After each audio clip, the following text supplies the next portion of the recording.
जय हिंद। पॉलिटी की आज की क्लास में हम बात करेंगे आर्टिकल 15 के बारे में। इससे पिछले वाले सेशन में राइट टू इक्वालिटी का पहला article 14 equality before law, equal protection of laws के बारे में हमने बात की थी। राइट टू इक्वालिटी का अगला आर्टिकल है आर्टिकल 15। ये बात करता है prohibition of discrimination on certain grounds. कुछ ग्राउंड्स मेंशन किए हुए हैं, उन ग्राउंड्स के बेसिस पे सिटीजन्स के अगेंस्ट डिस्क्रिमिनेशन को प्रोहिबिट करता है आर्टिकल 15। आर्टिकल 15 में आज की डेट में 6 क्लॉजेज हैं। ओरिजिनली इसमें हुआ करते थे 3 क्लॉजेज, और फिर over the period of time जैसे जैसे ज़रूरत महसूस हुई 3 और क्लॉज ऐड कर दिए गए। इसी आर्टिकल 15 में हम पढ़ेंगे concept of creamy layer, concept of economically weaker sections. देखो, सबसे पहले क्लॉज 1, बहुत सिंपली क्लॉज 1 क्या कहता है? The state shall not discriminate against any citizen on grounds only of religion, race, caste, sex, place of birth और any of them. मतलब state अपने सिटीजन्स के अगेंस्ट में डिस्क्रिमिनेशन, भेदभाव नहीं कर सकता on grounds of religion, race, caste, sex, place of birth. Important इसमें एक तो टर्म यूज हुआ है सिटीजन। आर्टिकल 14 में टर्म यूज हुआ था पर्सन्स, और जैसे पर्सन्स यूज हुआ तो citizens, foreigners, legal persons, companies, corporations, registered societies, उन सबको प्रोटेक्शन प्रोवाइड की आर्टिकल 14 ने। आर्टिकल 15 में टर्म यूज हुआ सिटीजन। तो एक तो ये चीज़ क्लियर हो गई कि ये आर्टिकल सिर्फ सिटीजन्स के लिए है। दूसरा, डिस्क्रिमिनेशन कह रहा है कि स्टेट जो है वो अपने सिटीजन्स के अगेंस्ट में डिस्क्रिमिनेट नहीं कर सकती, भेदभाव नहीं कर सकती। और सबसे इंपॉर्टेंट टर्म है ओनली, कि स्टेट डिस्क्रिमिनेट नहीं कर सकती लेकिन सिर्फ रिलीजन, रेस, कास्ट, सेक्स और प्लेस ऑफ बर्थ के ग्राउंड्स पे। अगर कोई और रीजनेबल ग्राउंड है तो स्टेट डिस्क्रिमिनेट कर सकती है, सिर्फ इन ग्राउंड्स पे डिस्क्रिमिनेशन को प्रोहिबिट करता है 15 क्लॉज 1। क्लॉज 2 में क्या कहा गया? क्लॉज 2 में सेम बात, सेम ग्राउंड्स की बात की गई कि रिलीजन, रेस, कास्ट, सेक्स और प्लेस ऑफ बर्थ के ग्राउंड्स पे किसी भी सिटीजन को कोई भी डिसेबिलिटी, लाइबिलिटी, रेस्ट्रिक्शन और कंडीशन फेस नहीं करनी with regards to access to shops, public restaurants, hotels, places of public entertainment. किसी दुकान में जाना, कुछ खरीदना, होटल में जाना, रेस्टोरेंट्स में जाना, पब्लिक एंटरटेनमेंट की प्लेसेस पे जाना, वहाँ पे religion, race, caste, sex, place of birth के बेसिस पे कोई भी discrimination, disability, liability, condition, restriction, वो सब नहीं होनी चाहिए। और दूसरे पॉइंट में बात की गई, जो हमारे कंट्री में हिस्टोरिकली कास्ट डिस्क्रिमिनेशन चला आ रहा है उसको अंडू करने की, उसको खत्म करने की कोशिश की गई। कहा गया the use of wells, tanks, bathing ghats, roads, places of public resort maintained wholly और partially out of state funds और dedicated to the use of general public. पुराने टाइम पे होता था कि कास्ट के बेसिस पे लोगों को कुएं में नहीं जाने दे रहे, पानी नहीं पीने दे रहे हैं। आज भी जब इतने साल हो गए, आज भी खबर सुनने को मिल जाती है कि किसी दलित समुदाय की कोई बारात जा रही थी किसी गांव से, तो हायर क्लासेस जो होती हैं, हायर कास्ट सो कॉल्ड जो होती हैं, उन्होंने पीट पाट दिया। आज भी जब आर्टिकल 15 क्लॉज 2 के तहत फंडामेंटल राइट है, जब हम कहते हैं कि हम अवेयर हो रहे हैं, एडुकेट हो रहे हैं, उसके बावजूद ऐसी घटनाएं सुनने को मिल जाती हैं। एक चीज़ और ध्यान देने वाली बात है कि ये जो क्लॉज 1 है ये अवेलेबल है स्टेट के अगेंस्ट में, इंडिविजुअल के अगेंस्ट में अवेलेबल नहीं है। ये सिर्फ स्टेट एक्शन के अगेंस्ट में अवेलेबल है। क्लॉज 2 जो है वो स्टेट एक्शन के अगेंस्ट में भी अवेलेबल है और इंडिविजुअल एक्शन के अगेंस्ट में भी अवेलेबल है। इंडिविजुअल एक्शन के अगेंस्ट में अवेलेबल होने का मतलब, सपोज करो किसी गांव के कोई सो कॉल्ड हाई क्लास के सरपंच साहब बोलें कि आज के बाद जो दलित समुदाय है वो कुएं से पानी नहीं भर सकता है, तो ये फंडामेंटल राइट का वायलेशन है, आर्टिकल 15 क्लॉज 2 का वायलेशन है, और इसके अगेंस्ट में सुप्रीम कोर्ट जाया जा सकता है डायरेक्टली। अच्छा, आर्टिकल 15 का क्लॉज 1 और क्लॉज 2 फंडामेंटल राइट प्रोवाइड करता है, सिटीजन्स को राइट प्रोवाइड करता है, लेकिन जो क्लॉज 3, 4, 5, 6 ये कोई राइट प्रोवाइड नहीं करते, इनफैक्ट ये स्टेट को पावर देते हैं, एम्पावर करते हैं स्टेट को कि समाज के जितने भी पिछड़े हुए वर्ग हैं, डिसएडवांटेज ग्रुप्स जितने भी हैं, उनकी बेहतरी के लिए, उनके बेटरमेंट के लिए कोई स्पेशल प्रोविजंस अगर बनाने हैं तो स्टेट बना सकती है। अगर थोड़ा और डीपर लैंग्वेज में जाएं तो क्लॉज 1 और क्लॉज 2 बात करते हैं इक्वेलिटी बिफोर लॉ की। इक्वेलिटी बिफोर लॉ की भाषा बोल रहे हैं कि देखो भाई, कानून ये है, लॉ ये बन गया है, अब कोई भेदभाव नहीं किया जाएगा, सर्कमस्टेंसेस कोई भी हो, कंडीशंस कैसी भी हो, तुम एडवांटेज में हो, डिसएडवांटेज में हो, कोई फर्क नहीं पड़ता, कानून बन चुका है। लेकिन क्लॉज 3, 4, 5, 6 ये भाषा बोलते हैं इक्वल प्रोटेक्शन ऑफ लॉज की। इक्वल प्रोटेक्शन ऑफ लॉज की मतलब ये कहते हैं कि ठीक है, कानून तो बना दिया है हमने, लेकिन कानून को इंप्लीमेंट करते हुए ये ध्यान रखा जाएगा कि सर्कमस्टेंसेस क्या हैं, कंडीशंस क्या हैं। अगर कोई पिछड़ा हुआ वर्ग है तो उसकी बेहतरी के लिए, उसको बराबर लाने के लिए कुछ रीजनेबल मॉड्यूलेशंस, चेंजेस किए जा सकते हैं। देखो क्लॉज 3 क्या कहता है, नथिंग इन दिस आर्टिकल। एक तो ये लाइन जो 4 शब्द है इनका मतलब समझ लो, in this, nothing in this article मतलब आर्टिकल 15 का क्लॉज 1 और clause 2। Nothing in this article shall prevent the state from making any special provision for women and children. State अगर विमेन और चिल्ड्रन के लिए कोई स्पेशल प्रोविजंस बनाना चाहे तो आर्टिकल 15 का क्लॉज 1 और क्लॉज 2 उसको प्रिवेंट नहीं कर सकता, रोक नहीं सकता। फॉर एग्जाम्पल, विमेन्स के लिए लोकल बॉडीज में 1/3 सीट्स रिजर्व्ड हैं। अपन पढ़ेंगे पंचायत, म्यूनिसिपैलिटीज, वहाँ इसके बारे में और डिटेल से पढ़ेंगे। तो लोकल बॉडीज़ में 1/3 सीट्स जो है वो विमेंस के लिए रिजर्व्ड हैं। अब कोई मैन जाके ये नहीं बोल सकता कि नहीं नहीं ये तो डिस्क्रिमिनेशन है, सेक्स के बेसिस पे डिस्क्रिमिनेशन हो रहा है, क्योंकि इसको प्रोटेक्ट किया गया है आर्टिकल 15 के क्लॉज 3 के तहत। वैसे ही जब विमेन और चिल्ड्रन को क्रिमिनल प्रोसीजर कोड्स के तहत बेल देने की बात आती है तो बेल के जो प्रोविजंस होते हैं वो थोड़े लीनियंट होते हैं। या फिर प्रेग्नेंट विमेन की अगर बात आए तो उसको जो बेल देने के प्रोविजंस हैं वो और ज़्यादा लीनियंट है। State governments, central governments women's के लिए, चिल्ड्रंस के लिए बहुत सारे प्रोग्राम्स चलाती हैं। ये जो सारी चीज़ें हो रही हैं ये प्रोटेक्टेड हैं आर्टिकल 15 के क्लॉज 3 के अंडर। अगला है क्लॉज 4। क्लॉज 4 में क्या कहा गया, शेड्यूल कास्ट एससीज के लिए, एसटीज के लिए, शेड्यूल ट्राइब्स के लिए या किसी भी सोशली और एजुकेशनली बैकवर्ड क्लास के लिए, क्लास के सिटीजन्स के लिए सरकार अगर कोई स्पेशल प्रोविजंस बनाना चाहती है तो आर्टिकल 15 क्लॉज 1 क्लॉज 2 और आर्टिकल 29 का क्लॉज 2 सरकार को प्रिवेंट नहीं कर सकता, रोक नहीं सकता। 15 क्लॉज 1 क्लॉज 2 तो हमें समझ में आता है। ये 29 क्लॉज 2 की एंट्री कहां से हो गई? 29 क्लॉज 2 क्या कहता है, no citizen shall be denied admission into any educational institution maintained by the state or receiving aid out of the state funds on the grounds only of religion, race, caste, language। यहाँ अलग है, religion, race, caste, sex और place of birth है, और 29(2) में religion, race, caste और language. Simple language में 29(2) क्या कह रहा है कि किसी भी सिटीजन को गवर्नमेंट के एजुकेशनल इंस्टीट्यूशन में एडमिशन डिनाई नहीं किया जा सकता on the grounds of religion, race, caste और लैंग्वेज। ये 29 क्लॉज 2 एंटर कैसे हुआ, इसके पीछे की कहानी है। एक केस आया कोर्ट में, state of Madras versus Champakam Durai Rajan case 1951। Important case है, और इंपॉर्टेंट इसलिए भी है कि कभी कभार एग्जाम में केस दे देंगे 3-4 और पूछ लेंगे कौन सा केस पहले आया, तो 1951 याद रखना, चंपकम दुराई राजन केस।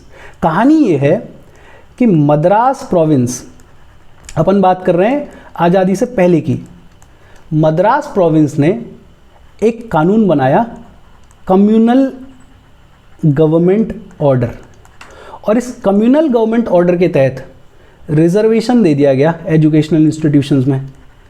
जितने भी मद्रास के मेडिकल और इंजीनियरिंग कॉलेजेस थे उनमें रिजर्वेशन दे दिया गया on the basis of caste के बेसिस पर रिजर्वेशन। लेकिन थोड़ी जो हमारी समझ है रिजर्वेशन को लेके उससे अलग रिजर्वेशन था। इन्होंने क्या बोला कि देखो भाई, मान लेते हैं 14 टोटल सीट्स हैं, तो इनमें से 2 सीट्स तो रिजर्व्ड हैं ब्राह्मण्स के लिए, इनमें से 6 सीट्स जो हैं वो रिजर्व्ड हैं नॉन ब्राह्मण्स के लिए, इनमें से 2 सीट्स रिजर्व्ड हैं बैकवर्ड क्लासेस के लिए, और इनमें से जो 4 हैं वो वगैरह वगैरह बाकी क्लासेस के लिए। मैडम चंपकम दोराई राजन ये मेडिकल कॉलेज में एडमिशन लेना चाह रही थी। इनके मार्क्स अच्छे आए, मतलब मेरिट अच्छा था इनका, लेकिन इनको एडमिशन नहीं मिला। एडमिशन क्यों नहीं मिला? क्योंकि ब्राह्मण्स की सिर्फ 2 ही सीट्स थी। ऐसा समझ लो फॉर एग्जाम्पल कि इनके मार्क्स आए 1000 और किसी नॉन ब्राह्मण के, जो कि बिल्कुल लास्ट में जिसको 6वीं सीट मिली नॉन ब्राह्मण्स की, उसके मार्क्स आए थे 990। तो उस 990 वाले को नॉन ब्राह्मण सीट पर एडमिशन मिल गया कॉलेज में, और क्योंकि कोई ब्राह्मण्स ऐसे थे जिनके 1000 से नंबर ज़्यादा थे, तो चंपकम दोराई राजन जी को एडमिशन नहीं मिला।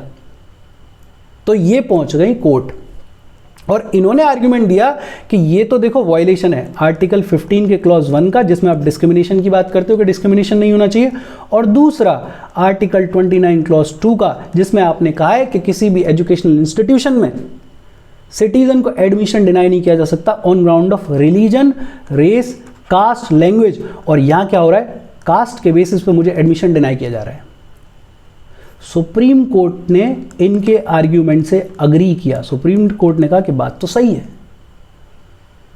चंपकम दोराई राजन केस में सुप्रीम कोर्ट का वर्डिक्ट आ गया, और सरकार के सामने समस्या खड़ी हो गई कि एक तरफ तो सुप्रीम कोर्ट कह रहा है कि नहीं भाई साहब ये गलत है, कास्ट के बेसिस पे आप एडमिशन डिनाई नहीं कर सकते हो, और दूसरी तरफ सरकार की रिस्पॉन्सिबिलिटी है, वेलफेयर स्टेट है हम, कि जितने भी पिछड़े हुए वर्ग हैं, डिसएडवांटेज्ड ग्रुप्स हैं, उनको साथ लेके चले, उनको बराबर लेकर आए।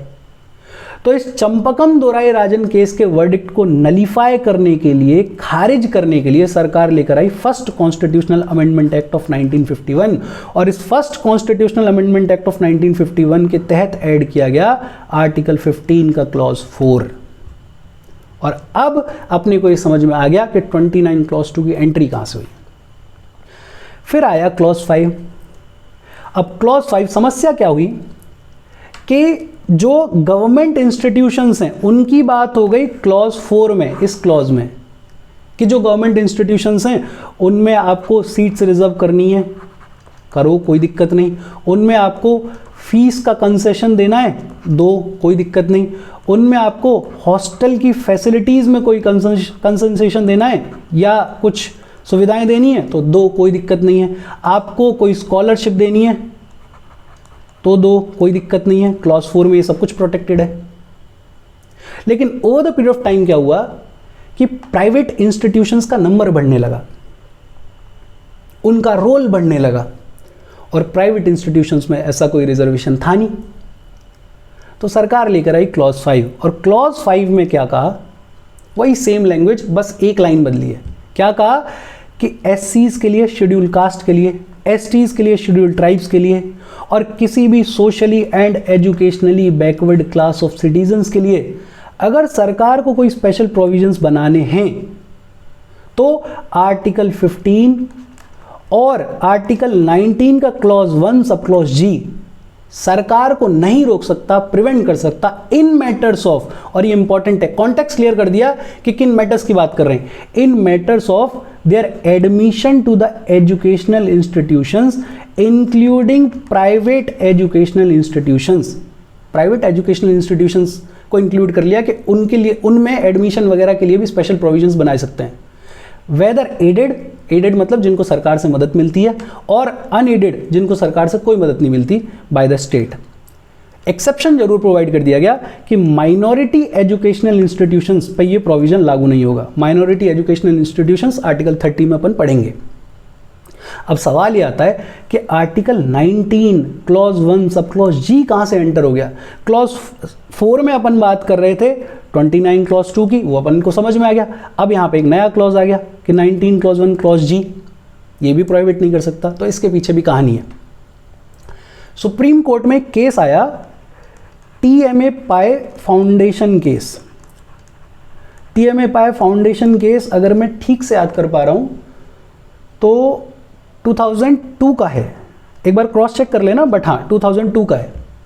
एक और केस आया PM इमामदार केस, और ये PM इमामदार केस आया था 2005 में। दरअसल हुआ क्या था, TMA पाई फाउंडेशन केस में हुआ ये कि कर्नाटका गवर्नमेंट एक ऑर्डिनेंस लेकर आई थी, और इस ऑर्डिनेंस के तहत गवर्नमेंट ने ये बोल दिया कि कोई कॉलेज कितने एडमिशन्स ले सकता है उस पर सीलिंग लगा दी, और एक बच्चे से कितनी मैक्सिमम फीस ली जा सकती है उस पर सीलिंग लगा दी, और उसके साथ दो चार बातें और बोली गई। तो TMA पाई फाउंडेशन पहुंच गई कोर्ट, और इन्होंने आर्ग्यूमेंट दिया कि देखो हम हैं प्राइवेट इंस्टीट्यूशन है, अनएडेड हैं, हमें सरकार से कोई मदद नहीं मिलती, हम सरकार से कोई मदद लेते नहीं हैं, और ये वायलेशन है आर्टिकल 19 क्लॉज 1 सब क्लॉज जी का, जिसमें लिखा गया है freedom to practice any profession और to carry on any occupation, trade और बिजनेस। ये वायलेशन है आर्टिकल 15 के क्लॉज 1 का, जहां आप बात करते हो डिस्क्रिमिनेशन प्रोहिबिट करने की। तो क्योंकि हम प्राइवेट इंस्टीट्यूशन है, आपसे कोई मदद नहीं ले रहे हैं, तो आपको इंटरफेयर नहीं करना चाहिए। और ऊपर से एक चीज और थी कि TMA पाई फाउंडेशन माइनॉरिटी एजुकेशनल इंस्टीट्यूशन भी था। और फिर एक और ऐसा ही केस आया PM इमामदार केस 2005 में। बहरहाल इन दोनों केसेस का आउटकम ये हुआ कि सुप्रीम कोर्ट ने ये कहा कि देखो सरकार जो है वो थोड़ा बहुत इंटरफेयर कर सकती है, जैसे एजुकेशनल इंस्टीट्यूशंस में टीचर्स को रिक्रूट करने का एलिजिबिलिटी क्राइटेरिया क्या होगा, उसके लिए आप रूल्स एंड रेगुलेशंस बना दो। लेकिन एक चीज कैटेगोरिकली मना कर दी सुप्रीम कोर्ट ने कि प्राइवेट इंस्टीट्यूशंस में आप रिजर्वेशन नहीं दे सकते हो, रिजर्वेशन नहीं दे सकते हो। सरकार के सामने फिर समस्या कि अब क्या किया जाए। प्राइवेट एजुकेशनल इंस्टीट्यूशंस में अगर वर्डिक्ट को माने तो रिजर्वेशन नहीं दे सकते, और वैसे अगर वेलफेयर स्टेट के कॉन्सेप्ट को माने तो रिजर्वेशन देना जरूरी था। तो सरकार लेकर आई 93rd अमेंडमेंट एक्ट ऑफ 2005, और इस 93rd अमेंडमेंट एक्ट ऑफ 2005 के तहत ऐड किया गया आर्टिकल 15 का क्लॉज 5। और अब अपने को समझ में आ गया होगा कि 19 क्लॉज 1 सब क्लॉज जी कहां से आया। और इस 93rd कॉन्स्टिट्यूशनल अमेंडमेंट एक्ट 2005 को लागू करने के लिए सरकार ने एक एक्ट लेकर आया, सेंट्रल एजुकेशनल इंस्टीट्यूशंस रिजर्वेशन इन एडमिशन एक्ट 2006। और इस एक्ट के तहत 27% कोटा प्रोवाइड कर दिया गया OBC कैंडिडेट्स के लिए in all central higher educational institutions including IITs and IIMs। और इसके अगेंस्ट में सुप्रीम कोर्ट पहुंचे लोग, तो अप्रैल 2008 में सुप्रीम कोर्ट ने कहा कि ये दोनों वैलिड हैं। ये जो 93 कॉन्स्टिट्यूशनल अमेंडमेंट एक्ट है ये भी कॉन्स्टिट्यूशनली वैलिड है, और ये जो सेंट्रल एजुकेशनल इंस्टीट्यूशंस एक्ट है 2006 का ये भी वैलिड है। लेकिन सरकार ने एक चीज़ जरूर बोली कि OBCs में जो एडवांस सेक्शंस हैं, क्रीमी लेयर्स जो हैं, उनको हटाया जाए, उनको एक्सक्लूड कर दिया जाए। तो फिर सरकार बैठी ये देखने के लिए कि OBCs में से किसको क्रीमी लेयर बुलाया जाएगा। क्रीमी लेयर क्या होता है, देखो सरकार ने बोला कि ऐसे लोग जो कॉन्स्टिट्यूशनल पोस्ट पे बैठे हुए हैं, प्रेसिडेंट है, वाइस प्रेसिडेंट हैं, सुप्रीम कोर्ट और हाई कोर्ट के जजेस हैं, चीफ इलेक्शन कमिश्नर हैं, कॉम्प्ट्रोलर ऑडिटर जनरल हैं, UPSC SPSC इसके चेयरमैन मेंबर्स हैं, वगैरह वगैरह, ये जितने भी लोग कॉन्स्टिट्यूशनल पोस्ट पे बैठे हुए हैं ये क्रीमी लेयर का हिस्सा हैं। Group A class 1, group B class 2 के officers, all India central state services के, या इसके इक्विवेलेंट जो भी पोस्ट होती हैं जैसे PSUs में, बैंक्स में, इंश्योरेंस ऑर्गेनाइजेशंस में, यूनिवर्सिटीज़ में डीन वगैरह जो होते हैं, या प्राइवेट एम्प्लॉयमेंट में इसके इक्विवेलेंट जो पोस्ट हैं वो सब भी क्रीमी लेयर में है। आर्मी में कर्नल या उसके अबव की जितनी भी रैंक हैं और इसके इक्विवेलेंट नेवी में, एयरफोर्स में, पैरामिलिट्री फोर्सेस में जो रैंक्स हैं वो भी क्रीमी लेयर का हिस्सा हैं। इसके अलावा बोला professionals like doctors, lawyers, engineers, artist, authors, consultants and so on, वो सब क्रीमी लेयर में। Persons engaged in trade, business and industry, वो भी क्रीमी लेयर में। पर्सन होल्डिंग एग्रीकल्चरल लैंड, किसी के पास एक सर्टेन लिमिट से ज़्यादा एग्रीकल्चरल लैंड है, या फिर अर्बन एरियाज में वेकेंट लैंड है, बिल्डिंग है, तो वो भी क्रीमी लेयर में। अब ये जो 3 लास्ट वाली चीज़ें अपन ने पढ़ी, इसको देख के लगता है कि सभी क्रीमी लेयर में आ गए, तो फिर बचा कौन? तो थोड़ा सा क्लैरिफिकेशन इशू हुआ अगली लाइन में। ये लिख दिया गया कि किसी इंसान की एनुअल इनकम अगर 8 लाख से ज़्यादा है तो वो किस में आ जाएगा? क्रीमी लेयर में आ जाएगा। Constitutional post, group A class 1 class 2 के ऑफिसर्स, उसके इक्विवेलेंट जो भी पीयूसीज यूनिवर्सिटीज़ वगैरह में या प्राइवेट एम्प्लॉयमेंट में जो भी ऑफिसर्स हैं, कर्नल या उससे अबव वाले army, navy, paramilitary forces, air force के ऑफिसर्स, और जिनकी एनुअल इनकम 8 लाख से ज़्यादा है वो सब किस में है? क्रीमी लेयर में। फिर आया लास्ट क्लॉज 6, और ये जो क्लॉज 6 है इसको ऐड किया गया है बड़ा recently 103rd constitutional amendment act 2019 में। और अब तक सरकार को पता चल गया था कि आर्टिकल 15 में क्या क्या चीज़ें परेशानी कर सकती हैं, तो बड़ा स्मार्टली सब कुछ पहले ही लिख दिया है कि नथिंग इन दिस आर्टिकल और 19 क्लॉज 1 सब क्लॉज जी और 19 क्लॉज 2, ये तीनों आर्टिकल जो है वो प्रिवेंट नहीं कर सकते स्टेट को। और इसमें बात की गई है EWS की, इकोनॉमिकली वीकर सेक्शंस के लिए। कहा गया कि स्टेट अगर इकोनॉमिकली वीकर सेक्शंस के लिए कोई भी स्पेशल प्रोविजंस बनाती है तो ये जो आर्टिकल्स अभी अपन ने बात की, ये सब उसको प्रोहिबिट नहीं कर सकते, प्रिवेंट नहीं कर सकते, रोक नहीं सकते। लेकिन ये जो EWS सेक्शन होगा सिटीजन्स का, ये क्लॉज 4 और क्लॉज 5 में जो क्लासेस मेंशन्ड हैं उनसे अलग होगा। क्लॉज 4 और 5 में कौन कौन से मेंशन्ड हैं? SCs, STs, OBCs वगैरह। और इसके दूसरे हिस्से में कह दिया गया कि इकोनॉमिकली वीकर सेक्शंस के लिए अगर सरकार कोई स्पेशल प्रोविजंस बनाती है related to their admission to the educational institutions including private educational institutions whether aided और unaided by the state other than the minority educational institutions, तो वहां पे भी प्रिवेंट नहीं कर सकते। वही इससे पिछले वाला जो क्लॉज है उसकी वही लैंग्वेज है, सेम लैंग्वेज है, बस थोड़ा सा इतना कर दिया कि वहां पे SC STs के बारे में बात हो रही है, यहाँ पे बात हो रही है इकोनॉमिकली वीकर सेक्शन के बारे में। दो चीज़ें बड़ी इंपॉर्टेंट कही गई कि एक तो ये जो एक्स्ट्रा, ये जो EWS को जो रिजर्वेशन मिलेगा 10% के रिजर्वेशन की बात की गई पहली, तो कि मैक्सिमम इनको कितना रिजर्वेशन मिल सकता है? 10%। और ये जो 10% का रिजर्वेशन मिलेगा ये एग्जिस्टिंग रिजर्वेशन के ऊपर मिलेगा। एग्जिस्टिंग रिजर्वेशन जो मिला हुआ है STs, SCs और OBCs को, उसके ऊपर मिलेगा, उसके एडिशन में मिलेगा। तो फिर पूछा गया कि EWS क्या इकोनॉमिकली वीकर सेक्शन में कौन कौन आएगा? तो सरकार ने क्लैरिफाई किया EWS में कौन कौन है? ऐसा इंसान जिसकी फैमिली एनुअल इनकम 8 लाख से कम है, और इनकम में सब कुछ है, from all sources, salary, agriculture, business, profession, कहीं से भी जो भी इनकम आ रही है, बस 8 लाख से कम हो तो EWS के क्राइटेरिया में हो। पर्सन्स हुज फैमिली ओन्स और possesses any one of the following, जिन 3-4 चीज़ों की अब अपन बात करेंगे उनमें से अगर कुछ भी किसी इंसान के पास में है तो उसको एक्सक्लूड कर दिया जाएगा EWS क्राइटेरिया से। क्या क्या चीज़ों की बात हुई? एग्रीकल्चरल लैंड हो 5 या 5 एकड़ से ज़्यादा, रेजिडेंशियल फ्लैट हो 1000 स्क्वायर फीट या उससे ज़्यादा, नोटिफाइड म्यूनिसिपैलिटीज़ में 100 स्क्वायर यार्ड्स या उससे ज़्यादा का रेजिडेंशियल प्लॉट हो, और नोटिफाइड म्यूनिसिपैलिटीज़ के बाहर 200 स्क्वायर यार्ड्स या उससे ज़्यादा का रेजिडेंशियल प्लॉट हो, तो इन सब को एक्सक्लूड कर दिया जाएगा EWS क्राइटेरिया से, ये EWS का पार्ट नहीं होंगे। अच्छा, एक चीज़ और कही कि फैमिली की प्रॉपर्टी किसी भी लोकेशन पे हो, किसी भी जगह पे हो, किसी भी शहर में हो, उस सब को क्लब किया जाएगा और टोटल जो होगा प्रॉपर्टी का उसको लिया जाएगा प्रॉपर्टी। एंड ये सब लैंड प्रॉपर्टी सब पे अप्लाई हो रहा है।